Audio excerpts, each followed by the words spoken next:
छोट्या छोट्या गोष्टींपासून, जसं पिनाकने सांगितलं, मी पण सुरुवात केली की ट्रेनमध्ये बसायला जागा मिळू दे किंवा तिकीट कन्फर्म होऊ दे, इथपासून सुरुवात केली. आणि माझा जो मी शेअर केला होता आपल्या ग्रुपवर पण एक्सपिरियन्स, एक डॉक्टर होते माझे ज्यांना आम्ही गेली 2-2.5 वर्ष ट्राय करत होतो भेटायसाठी, पण काहीच शक्यता होत नव्हती, की कुठूनही सोर्स सापडत नव्हता.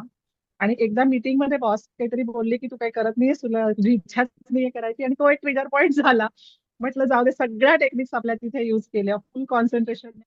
आणि लिटरली मला 2 दिवसात त्या डॉक्टरची अपॉइंटमेंट मिळाली, अँड रेस्ट इज हिस्ट्री. म्हणजे एका फर्स्ट क्वार्टर मध्ये त्याचा अर्धा टार्गेट मी कव्हर अप केलं होतं, annual target. Awesome awesome. So छोट्या छोट्या गोष्टी, येस, छोट्या छोट्या गोष्टींपासून मोठ्या मोठ्या अचिव्हमेंट्स पण होत आहेत. मला सुद्धा स्वतःला सुद्धा कधी कधी आश्चर्य होतं की या सगळ्या घटना कशा घडल्या.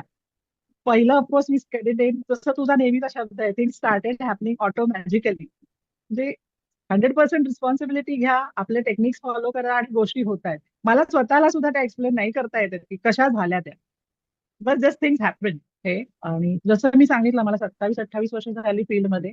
त्यातली गेल्या 4 वर्षात मी 3 प्रमोशन्स घेतलेली आहे. तोपर्यंत मी रूट लेवललाच काम, मेडिकल रिप्रेझेंटेटिव्ह म्हणूनच काम करत होते.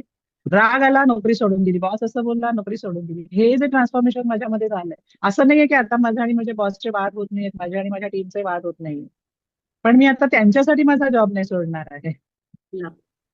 दिस is this is one of the milestones. म्हणजे इट सेल्फ स्पीक्स की 4 वर्षामध्ये 3 प्रमोशन्स. आय एम शुअर आत्ता लाईव्ह सेशन ऐकणारे आणि नंतर रेकॉर्डिंग ऐकतील त्याच्यात सुद्धा बघितलेली उदाहरणं सुद्धा फार दुर्मिळ असतील. तर अजून एक ऍडिशन सांगायचे की माझ्या टीम मधल्या 4 लोकांची पण प्रमोशन झालेली आहे. Wow, this is so beautiful.